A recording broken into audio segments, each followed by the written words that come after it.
में महावीर स्वामी नयन पतिगामी भवतु में।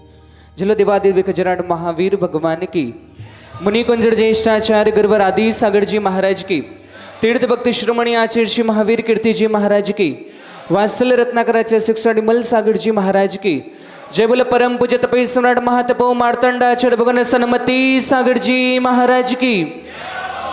ज्योति स्वरूप तप तेज प्रवर्धमान, यज्ञान भासित जगत्रय दिव्यमान, आचार्यवान कुशलौ बहुभाष्य विज्ञ, वंदे सदा परम धीर सुनील सिंधु।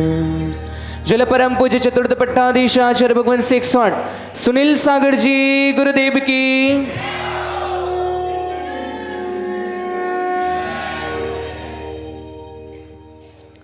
इष्टोपदेश की 43 नंबर के श्लोक में कहा है, यो यत्र नवसन्नास्ते स तत्र कुरुते रतिम, यो यत्र रमते तस्मा दन्यत्र सन गच्छति।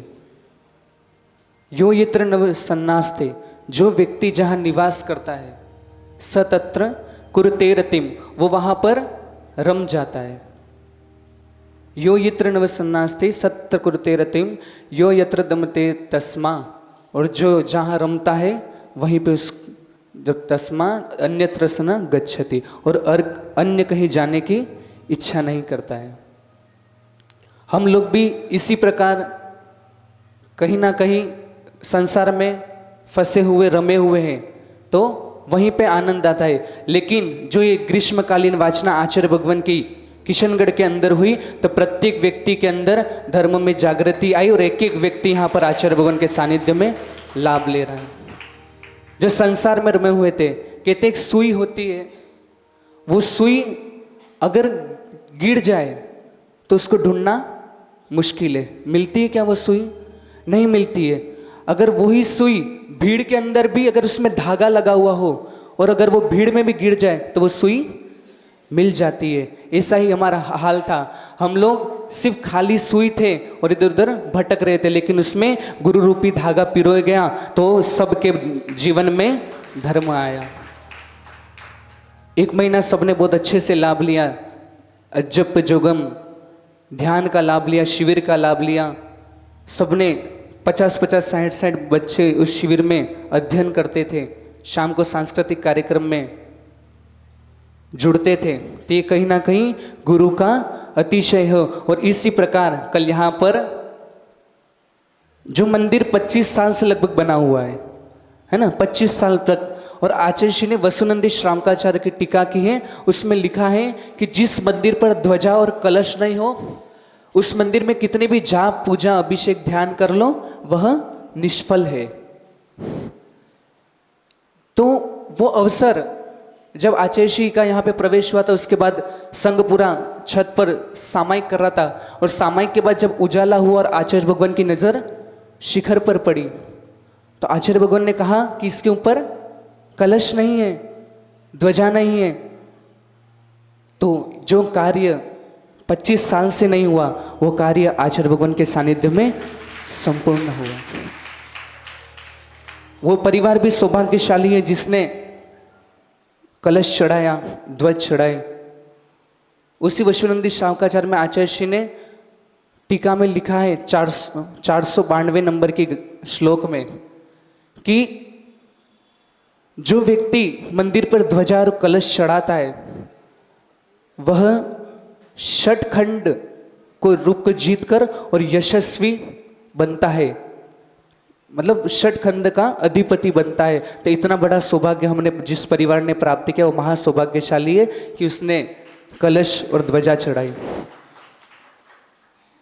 और जब ये तय हुआ कि 16 और 17 तारीख को मंदिर पर ध्वजा चढ़नी है, और कल जो अतिशय आपने 25 सालों में नहीं देखा होगा, वो अतिशय रात को 9:30 पौने 10 के आसपास भगवान के पूरे चेहरे पर जल से अभिषेक जैसा हुआ।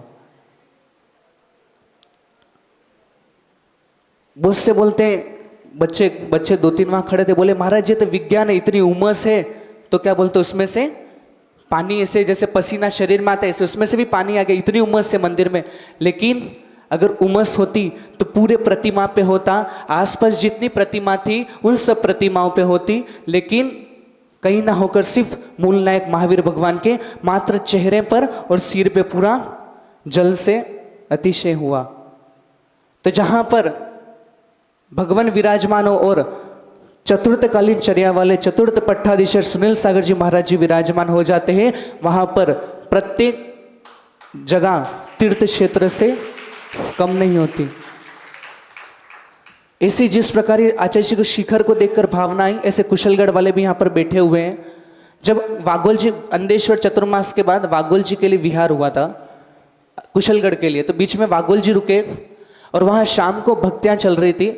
उस भक्ति में चैत्य भक्ति चल रही थी। जो चैत्य भक्ति में जैसे आया मानस स्तंभा, जैसे वर्ड मानस स्तंभा आया और आचार्य श्री की दृष्टि मंदिर के दरवाजे के बाहर गई। जैसे उनकी वहां दृष्टि गई तो आचार्य श्री ने बोला कि यहाँ पर मानस स्तंभ होना चाहिए, है ना। कुशलगढ़ वाले बैठे शेठ जी, सही बात है। और जैसे ही आचार्य श्री की दृष्टि वहां गई कि यहाँ पर मानस स्तंभ होना चाहिए, इतना अतिशयकारी मंदिर है, कितने सालों पुराना वो मंदिर है। तो जैसे आचार्य श्री ने बोला कि यहाँ पर मानस स्तंभ होना चाहिए, ऐसे ही वहाँ के श्रद्धालुओं ने बोला जो गुरु की आज्ञा। और अगले दिन सुबह विहार होना था, तो ना कोई पंडित, ना कोई बैंड, ना कोई टेंट, ना कोई माइक, सिर्फ आचार्य भगवान का सानिध्य था। और वहाँ पर 11 परिवार खड़े खड़े तैयार हो गए, वहाँ पर उसका मानस स्तंभ का शिलान्यास हो गया। ये होते गुरु के वचन। गुरु के वचन जो एक बार मुख से निकल जाते, अगर उस जिस व्यक्ति ने झेल लिया, जिस व्यक्ति ने समर्पण कर दिया, तो अपने जीवन को ऊंचाइयों कर अवश्य प्राप्त करता है। हमारा पास भी अवसर है कि आचार्य भगवान की मंगल में आराधना करें और जितना हो उतना लाभ ले। भी 21 तारीख को योग दिवस है। जो नज़ारा शिविर के अंदर योग का होता था, उससे भी डबल नज़ारा पीछे रंगमंच में कार्यक्रम होगा, अभी आपको सुना। तो ऐसा नज़ारा फिर से एक बार दोहराना चाहिए और योग दिवस को जो अजब जोगम आचार्य भगवान ने नाम दिया है उसको हम सार्थक करें और अपने जीवन में कैसे आत्म शांति प्राप्त करें। जिस प्रकार आचार्य भगवान सब लोगों में रहकर भी, सबकी बात को सुनकर भी अपने अपने अंतरंग में रहते हैं, अपनी आत्म शांति में रहते हैं, उसी प्रकार हम भी किस प्रकार संसार में भटकते हुए अपने अंतरंग की शांति को प्रकट करें, यह हम उस योग के अंदर सीखेंगे। तो सभी लोग उसका लाभ ले, यही मंगलमय भावना। जय बोले परम पूज्य चतुर्थ पट्टाधीश आचार्य भगवान 108 सुनील सागर जी गुरुदेव की नमोस्तु। हाँ, जो भी शिविर में शिवरात्रि बैठे थे, आज